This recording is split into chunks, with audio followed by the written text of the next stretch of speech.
Trinadapi sunichena torariva sahishnuna amanina manadena kirtaniya sadahari. Hare Nama Hare Nama Vikivalam Kalo Nasyeva Gatiranyata. May Krishna bless each and every one of you, and especially Tulsi Manjari. I'm glad you're sitting there. Yes. Very intelligent. Yes. Very good. Very happy. So we're continuing our seminar on the Bhagavad-gita as it is, chapter 4, the section verses 24 through 31, understanding sacrifice. That's the section where we left off. Om Namo Bhagavate Vasudevaya. Om Namo Bhagavate Vasudevaya. Om Namo Bhagavate Vasudevaya. Om Namo Bhagavate Vasudevaya. Om Namo Bhagavate Vasudevaya. Om Namo Bhagavate Vasudevaya. So we've gone through several sections, and now we're on this section, verses 24 through 31, understanding sacrifice. The personality of Godhead said, a person who is fully absorbed in Krishna consciousness is sure to attain the spiritual kingdom because of his or her full contribution to spiritual activities, in which the consummation is absolute and that which is offered is of the same spiritual nature. So this statement here explains exactly what we do in Krishna consciousness. First of all, it says you're sure to attain the spiritual kingdom, because the only way you can achieve the spiritual kingdom is to be fully absorbed in spiritual activities. Spiritual activities are called bhakti yoga. That is what spiritual activities are, bhakti yoga. And when you are in Krishna consciousness, that's what you do. Now the next thing stated here, in which the consummation is absolute and that which is offered is of the same spiritual nature. Meaning, practical example, we don't honor ordinary food. Why? First, it has to be offered for sacrifice. We learned that in chapter 3, that if food is not offered as sacrifice, what are you eating? Anybody remember from chapter 3? What's that? Sin. Very good. Exactly. So, once something is offered, then it regains its spiritual quality. That's why it becomes prasad. It becomes spiritual. The nice example I give from the Chaitanya Charitamrita, that Lord Chaitanya gathered his associates and he all gave them this wonderful prep from the deities.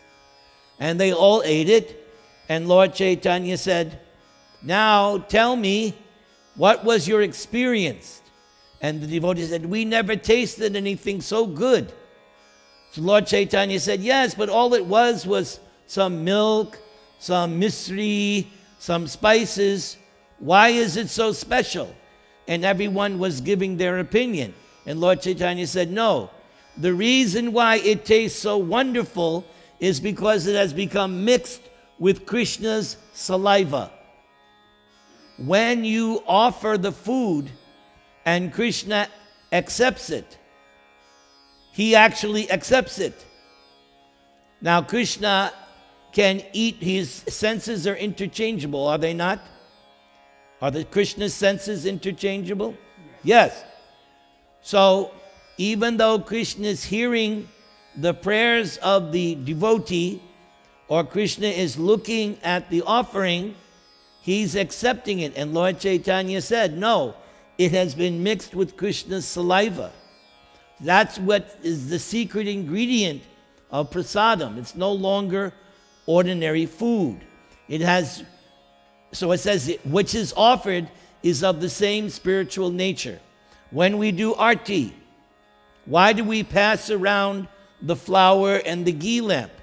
Because now it has become a sacrament. In the Christian tradition, they have these holy things which they call sacraments. So we also have sacraments. Once the flower is offered to the deity, it is of the same spiritual nature. That's why you cherish it. Or the ghee lamp. It has now been offered. It's now a sacrament. It's of the same spiritual nature. Let's continue.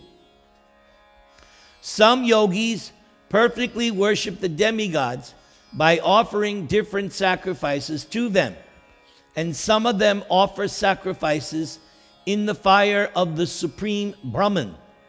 Some, the unadulterated brahmacharis, sacrifice the hearing process and the senses in the fire of mental control.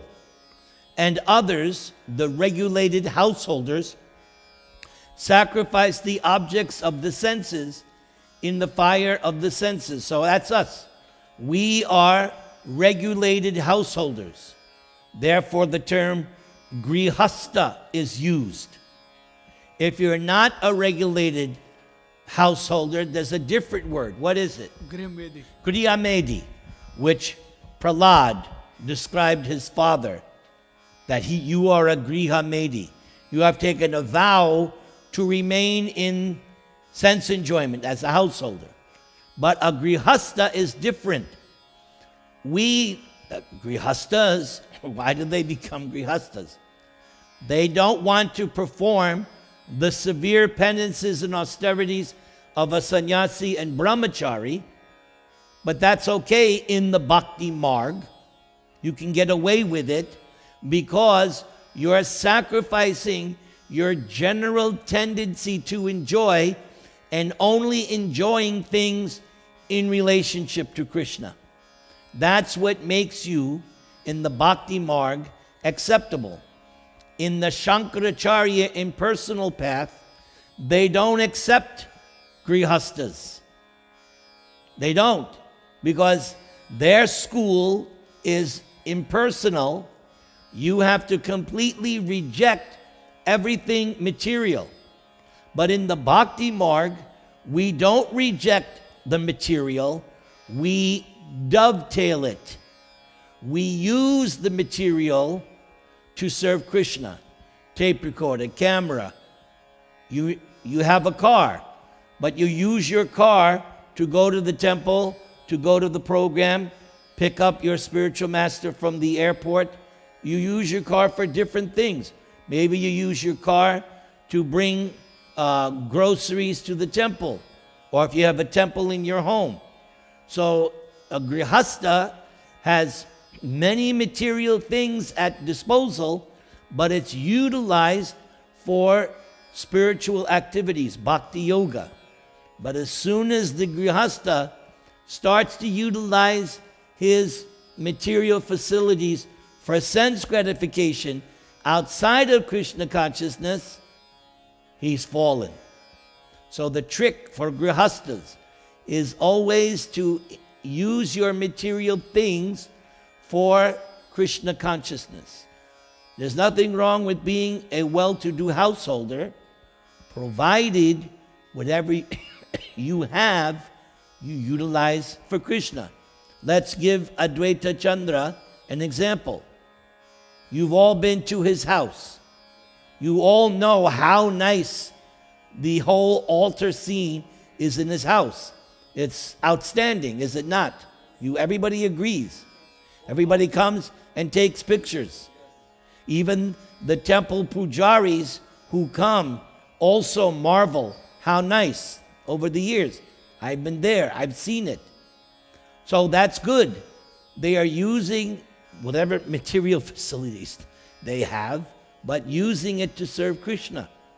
All about what you use for hearing aid or food, aren't you using for the Krishna Everything, if you're a devotee, everything you're using to do one of the 9 kinds of devotional service.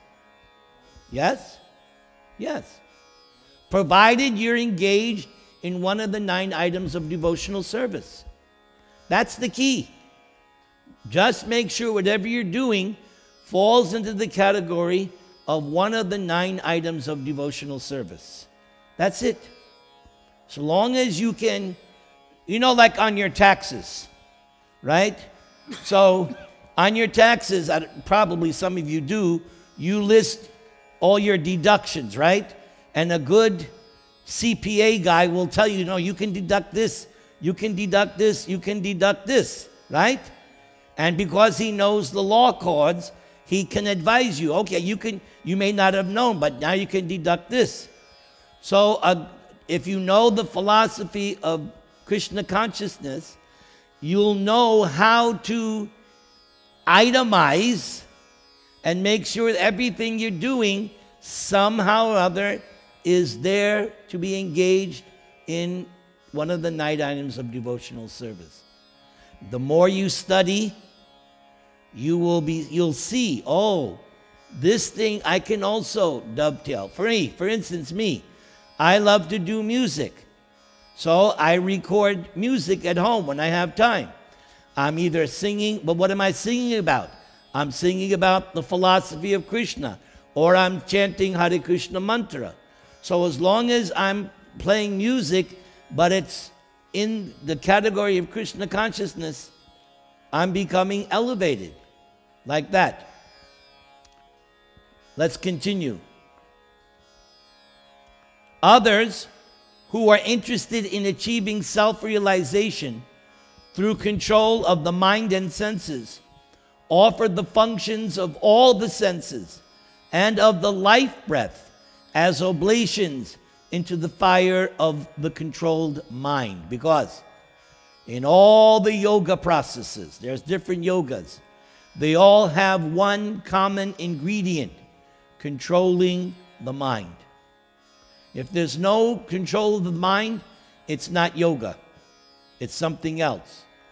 Any yoga, which doesn't matter which yoga, has to have as its beginning principle controlling of the mind. You control the mind, what automatically follows? All the other senses. You don't control the mind, good luck. You're not going to be able to control the senses. Having accepted strict vows, some become enlightened by sacrificing their possessions, and others by performing severe austerities, practicing the yoga of 8-fold mysticism, or by studying the Vedas to advance in transcendental knowledge. So just studying Prabhupada's books is another kind of sacrifice. I do that. I spend time every day studying Prabhupada's books. That's also considered sacrifice. By studying the Vedas to advance in transcendental knowledge. Still others who are inclined to the process of breath restraint to remain in trance, practice by offering the movement of the outgoing breath into the incoming and the incoming breath into the outgoing, and thus at last remain in trance, stopping all breathing. That was Dhruva. Dhruva got to that point. By the 6th month, that's the stage he was at. And by that, all the demigods in the heavenly planets were starting to choke. That's how powerful his yoga practice was. All the demigods saying, we can't take it. And that's when the Lord said, don't worry, I'm coming to benedict, because they were all freaking out. If you can't breathe, you're not going to live long, right? You can't go that long. So the demigods were being choked by the powerful austerities of Dhruva Maharaj. Others, curtailing the eating process, offer the outgoing breath into itself as a sacrifice. Don't worry, in Lord Chaitanya's movement, they don't have this curtailing the eating process. Because Lord Chaitanya's program is chant, dance, take prasad. Right.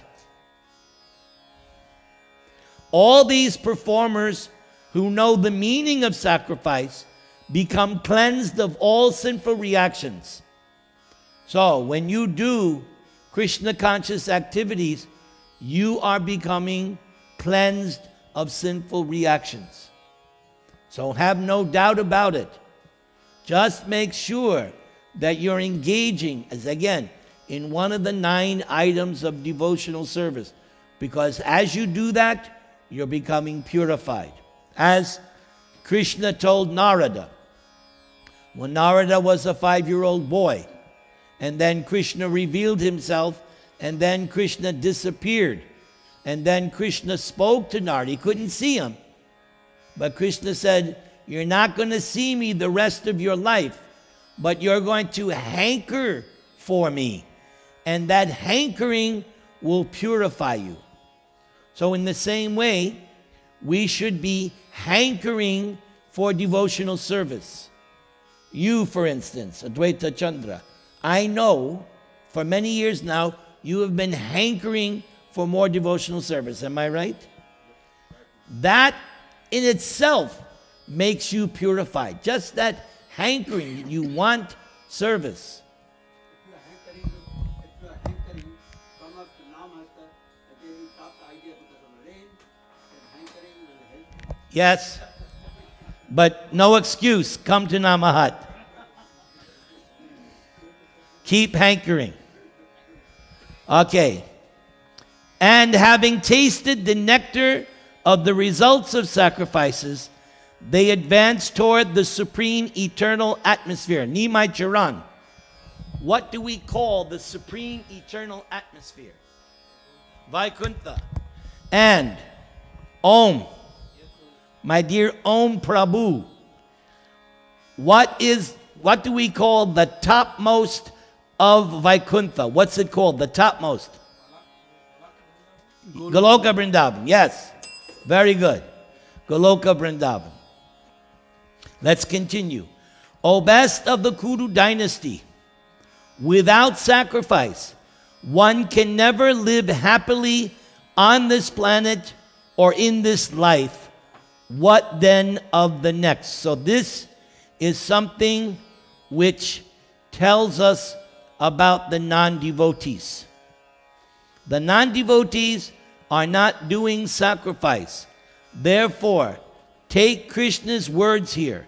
If you don't do sacrifice, you cannot be happy in this life. What to speak of the next? So even though they may look like they're happy, they're not. Krishna is telling, without sacrifice, one can never live happily on this planet or in this life. What then of the next? Yes, because here's the science. This is in the Bhagavatam. Again, we'll go to the example of Dhruva. Dhruva, after 6 months, Lord Prishnigarbha appeared to Dhruva and benedicted him. Lord Prishnigarbha told Dhruva that you will reign as king of the earth for 36,000 years. Not only that, your senses will not get old. Now, all of us, you're experiencing what's happening to your senses. They're not like they used to be when you were young, are they? Your senses, the power of your senses, day by day is diminishing. But Dhruva had youthful senses for 36,000 years. Then Prishnigarbha said, then after that, I have your own planet waiting for you, the pole star.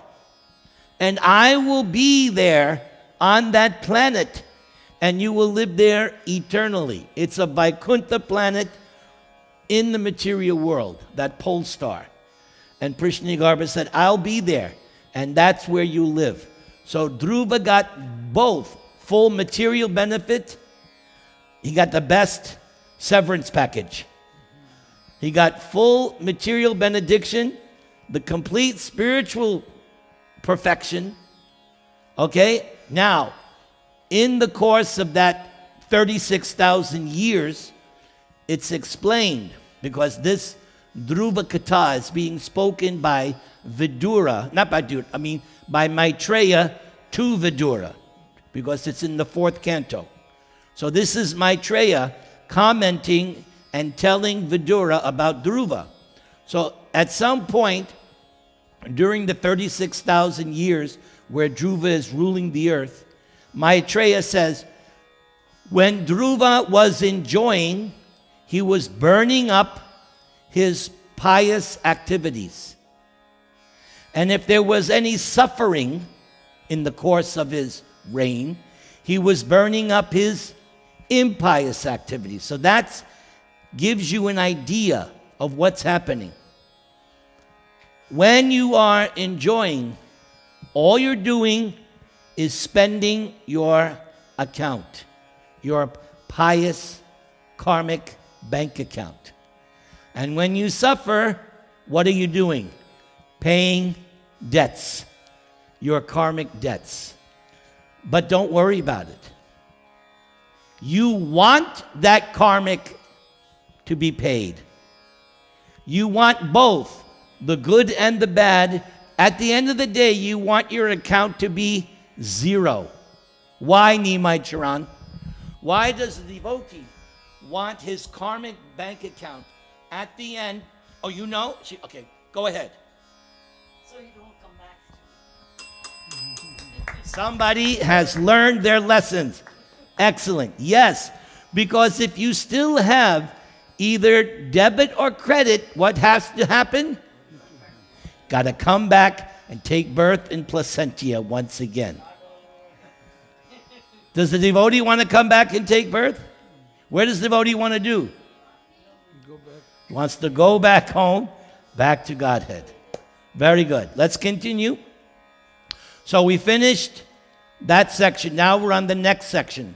Everybody chant Hare Krishna. Om Namo Bhagavate Vasudevaya. Om Namo Bhagavate Vasudevaya. Om Namo Bhagavate Vasudevaya. Om Namo Bhagavate Vasudevaya. Om Namo Bhagavate Vasudevaya. Om Namo Bhagavate Vasudevaya. So we now, in this next part, verses 32 through 35, final instructions on sacrifice. The personality of Godhead said, all these different types of sacrifice are approved by the Vedas, and all of them are born of different types of work. Knowing them as such, you will become liberated. So, even Krishna is verifying his statements by the scriptures. Even though Krishna is the origin of all scriptures, he's setting the example by saying, everything I have said is approved by the Vedas. And we see the same demeanor in Lord Chaitanya Mahaprabhu. If you study the Chaitanya Charitamrita very carefully, you'll see that wherever Lord Chaitanya is making a statement, immediately he has the references from the scriptures to back up what he's saying. That's the standard. If somebody wants to be an authorized preacher or teacher, if he really wants to be authorized, he can't just say anything. He has to give evidence from the Shastras, from the scriptures, giving the proof, just like a lawyer in the law court. When he's making his arguments, he'll say to the jury or the judge that previously, and he'll state the case, this versus this. The court ruled according to how he wants the jury or the judge to find to support his case. He'll give previous evidence, what is called precedence, that judge, jury, in a similar situation, it was decided in the way I'm presenting. That's how you make, and the more you can give references, if you have more and more references to substantiate what you're saying, now your statement is secure. It has ironclad statement. O chastiser of the enemy, the sacrifice performed in knowledge is better than the mere sacrifice of material possessions. And keep in mind what Lord Chaitanya teaches in his first Shikshastakam, that this chanting of the Hare Krishna mantra is the life and soul of all transcendental knowledge. So this chanting is essential if you really want to grasp transcendental knowledge. This is your secret to success, is your chanting. After all, Krishna says, after all sacrifices of work culminate in transcendental knowledge. This is the title of this chapter. The chapter is entitled Transcendental Knowledge. So Krishna is saying, regardless, there's all these different kinds of sacrifice, but they culminate in transcendental knowledge. Now the next statement, the famous verse of Bhagavad-gita. Just try to learn the truth by approaching a spiritual master. Inquire from him submissively. That's a key. And render service unto him. So these are the two things on the part of the disciple. The disciple can't be a challenger. Otherwise, you're wasting time. Submissive. Submissive means I am deferring. I'm giving you. Just like at the beginning in chapter 2, what did Arjuna say? Now I'm your disciple and the soul surrendered unto you, please instruct me. So that point, inquire from him submissively, not in a challenging mood. Submissive, my dear Guru Dev, I wish to know. Not, hey, Guru Dev, come over here. Give me the knowledge or I'll beat you. No, submissive.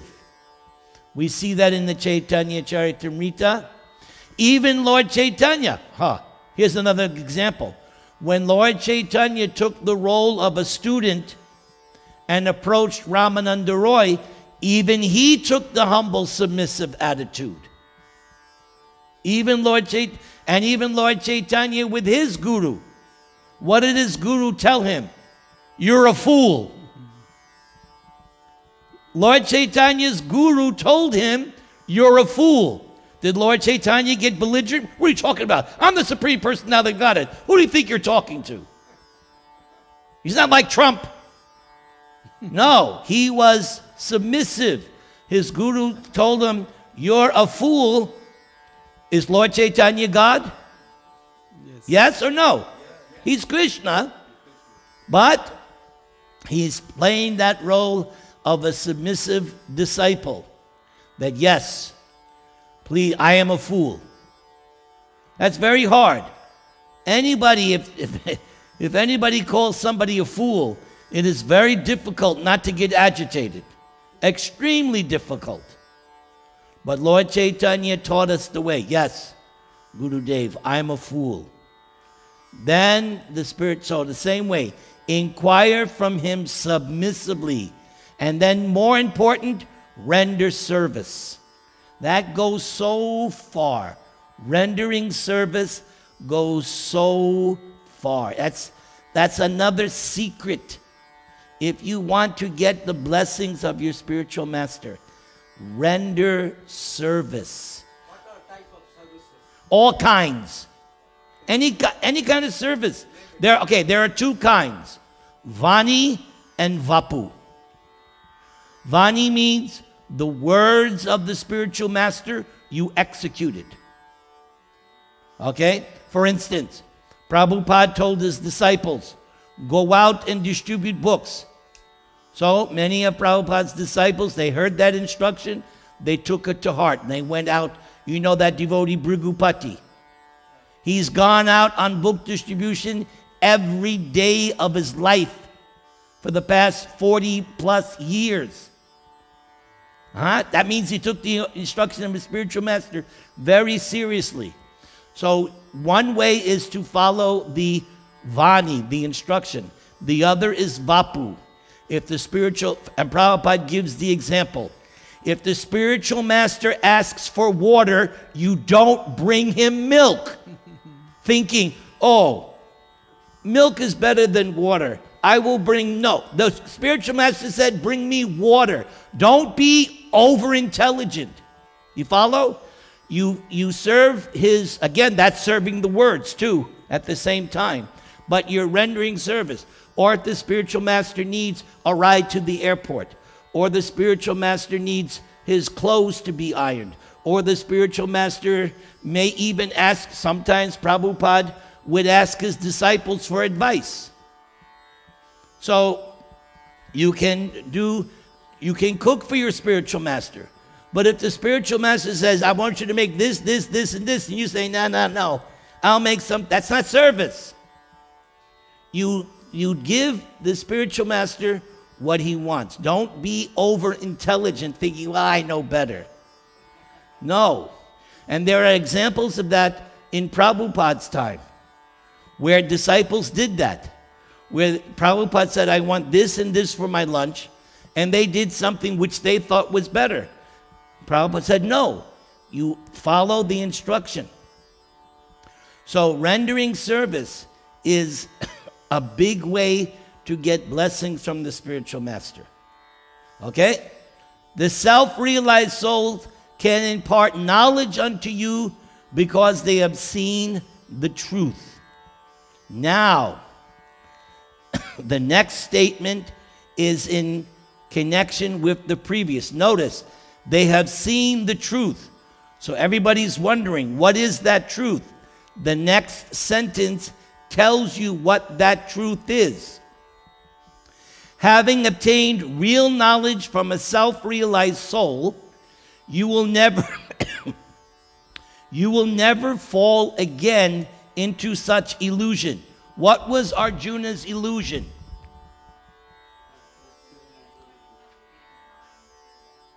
Right. Body liberation. He did not want to fight, correct? Yes. That was his illusion at the time when he's supposed to fight. So Krishna is saying here, having obtained real knowledge from a self-realized soul, you will never fall again into such illusion. For by this knowledge, so here it is, you will see that all living beings are but part of the Supreme, or in other words, that they are mine. That's the truth. That's what you learn from approaching a bona fide spiritual master. Number one, you won't be in illusion. And what will you learn?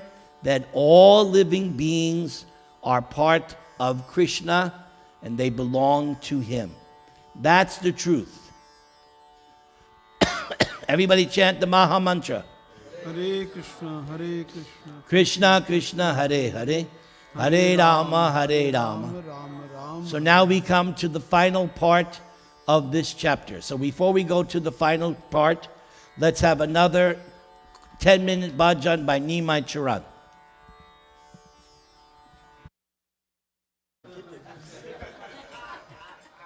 Om Namo Bhagavate Vasudevaya. Om Namo Bhagavate Vasudevaya. Om Namo Bhagavate Vasudevaya. So we're on the last part of chapter 4. Transcendental knowledge. The final section is verses 36 through 42. Understanding transcendental knowledge.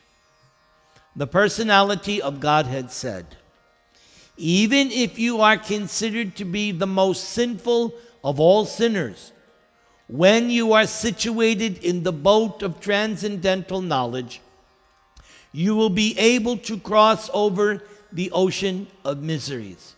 In this connection, remember what I said a while ago. What is the life and soul of all transcendental knowledge? What's that? I didn't hear. Yes, very good, Krishna Kumar. Very good, student. You're paying attention. That's how you learn. When I was in school, I didn't read the books, but I listened to the teacher. Because I used to listen to the teacher, I used to get fabulous grades. So, you listen. How did we learn from Prabhupada? We listened to Prabhupada. By listening to Prabhupada, paying attention, we learned. So, chanting is the life and soul of all transcendental knowledge. So, you get transcendental knowledge by chanting and by studying the scriptures. So if you one day wake up and you realize, oh, I'm sinful, I have done something horrible, I've committed sin, don't worry. You're situated in the boat of transcendental knowledge. Pick up your beads and begin chanting. Get back into studying Bhagavad-gita. Start going to the temple. Start associating with devotees. Doesn't matter. You have fallen. All right. Devotees are very merciful. They'll take you back. So you don't have to worry. When you are in this boat of transcendental knowledge, you don't have to be concerned with prayaschitta or atonement. All you have to do is start applying transcendental knowledge which you have learned. Pick yourself up and resume. Just pick it up where you left off. Perhaps you have fallen down because you have neglected this. This is generally the root cause of all fall downs. Somehow or other the beads got locked away in a drawer and you haven't seen them for 6 months. That's what happens. So find your beads. Like me, I have beads at home, I have beads in the car. What'd she say? Very good. How can you have more than one beads? Because you get from Guru Maharaj only one chanting. So does it mean, so I shouldn't chant? Is that what you're saying? Yeah, yes, you get only one. Yeah. So does that mean I can only chant on those beads? And you can have as many. Yes.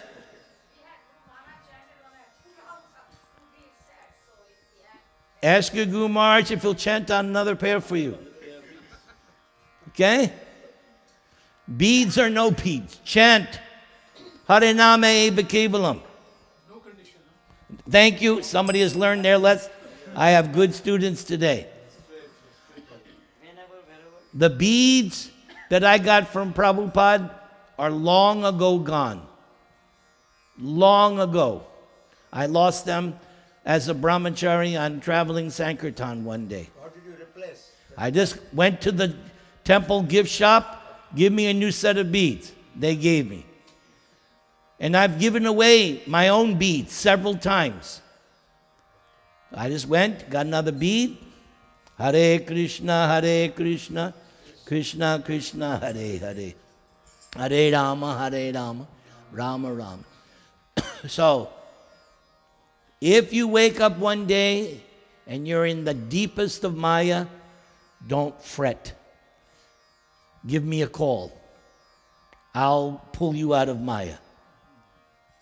Call me 24 hours a day. Prabhuji, I'm fallen and I can't get up. What will I say? Chant Hare Krishna, get up. Just like Lord Chaitanya told Amoga. Amoga had offended Lord Chaitanya, and immediately he was struck with reaction. He was on his deathbed with cholera. And when Lord Chaitanya found out, He ran to where Amoga was and said, Amoga, you're the son of a Brahmin. Why are you allowing jealousy and envy to sit in your heart like two witches? Never mind. If you get up and chant Hare Krishna, Krishna will unfailingly give you his mercy. All that's required is faith. If you have faith in this chanting of Hare Krishna, you will be successful. Even Lord Chaitanya, when he was delineating the neophyte devotee, the second-class devotee, and the Uttama Adhikar, he said, the distinguishing factor, faith. And where do you get faith, Advaita Chandra? Where does this faith come from? By practice and spiritual mastery. Okay, what else? Sadhu Sangha. Ado Shraddha Sadhu Sangha. It comes from the association of devotees.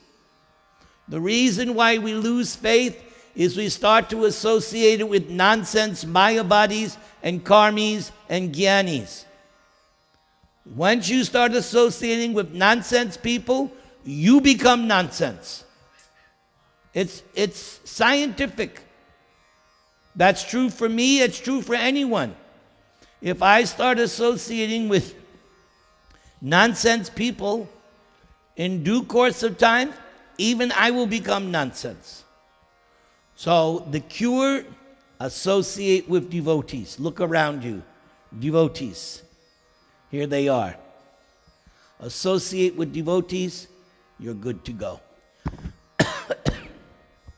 As a blazing fire turns firewood to ashes, O Arjuna, so does the fire of knowledge burn to ashes all reactions to material activities.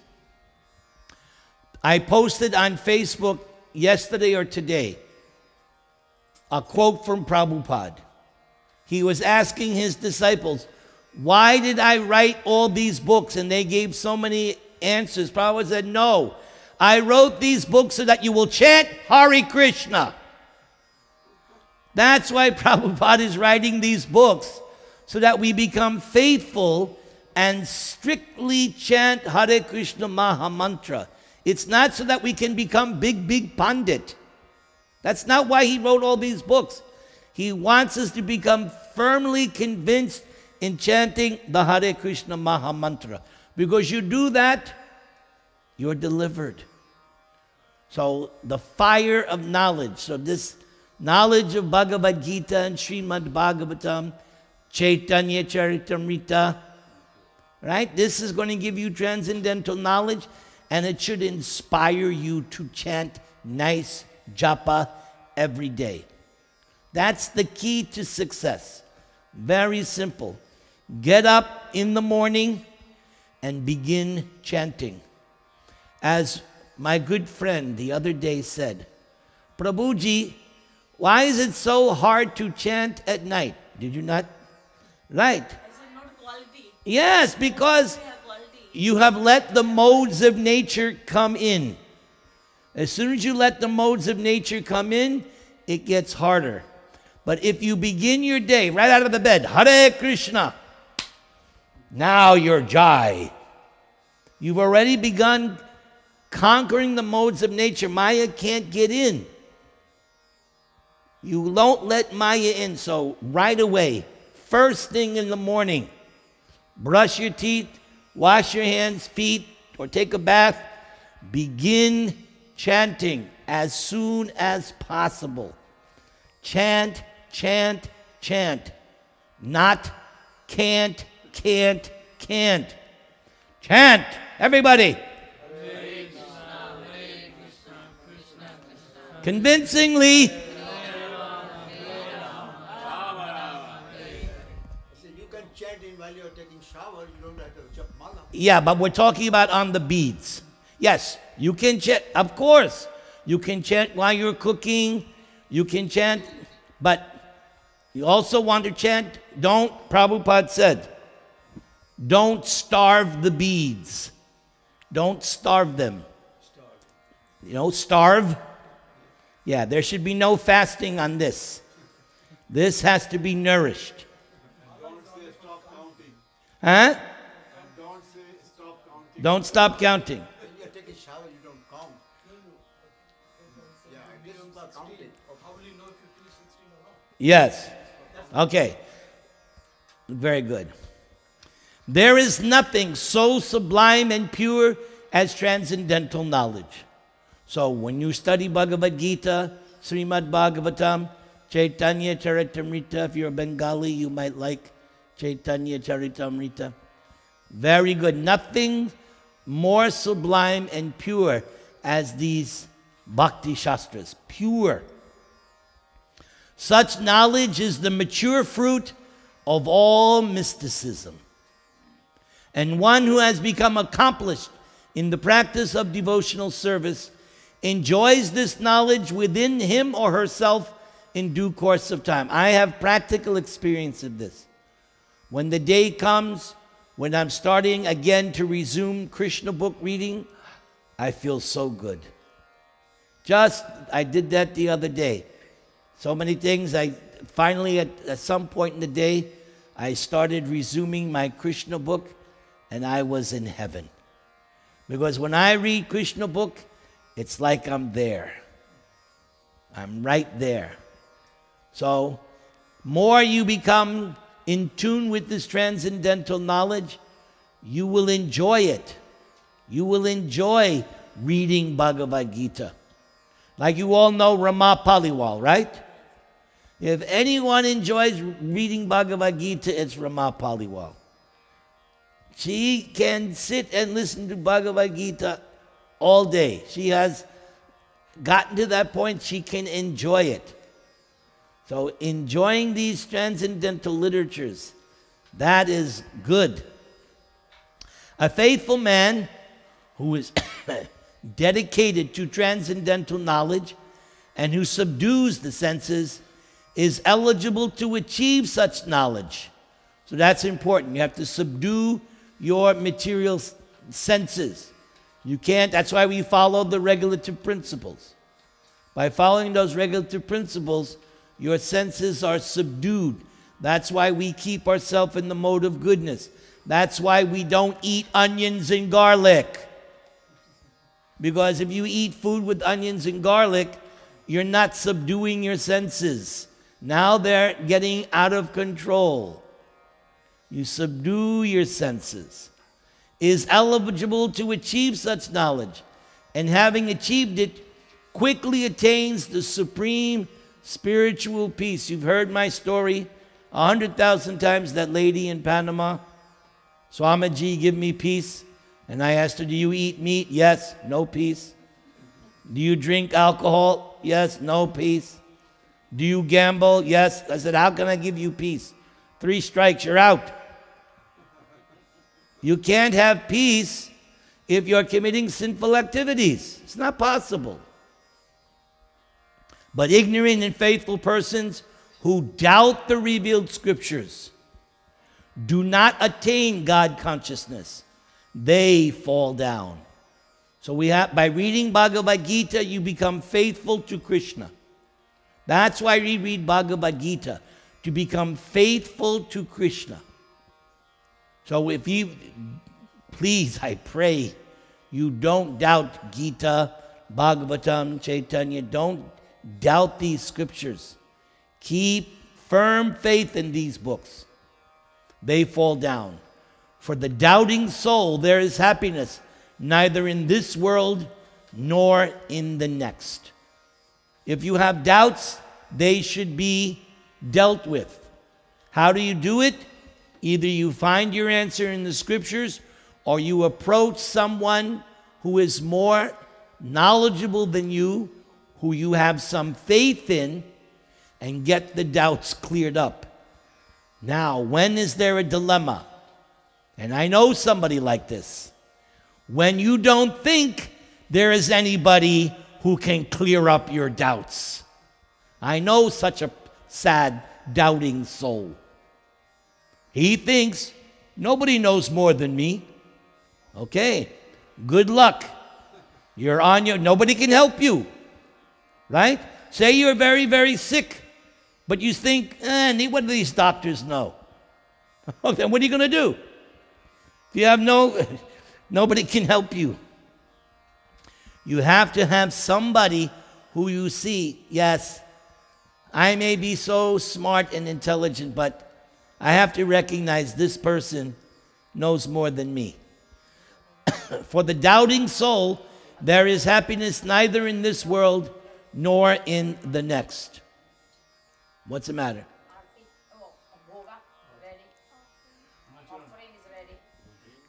What about his dress? Is that okay?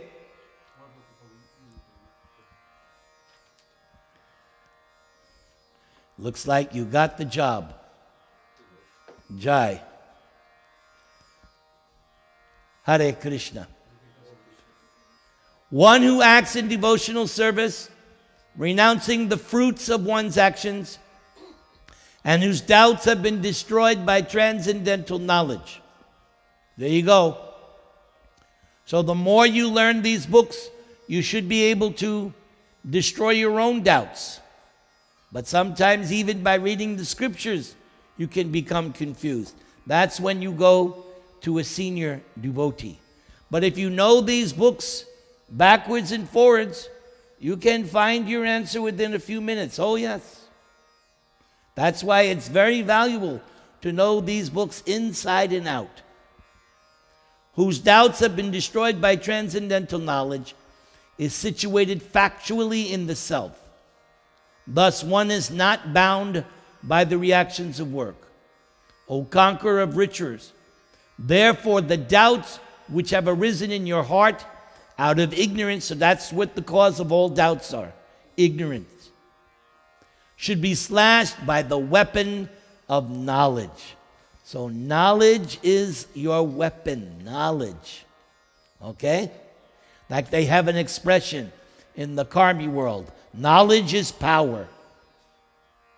That's why some political leaders like to keep the people ignorant. Why?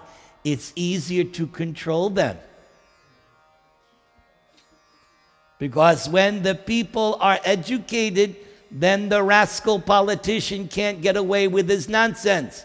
They call him on it. But if the people are kept ignorant, they don't know. So don't remain ignorant. Learn these scriptures. Learn them backwards and forwards. Don't be fooled. Should be slashed by the weapon of knowledge. Armed with yoga, O Bharata, stand and fight. So, Krishna wants Arjuna to fight. At the end of chapter 2, he said, fight. Now here at the end of chapter 4, he said, stand and fight. Jai, we lost our bell.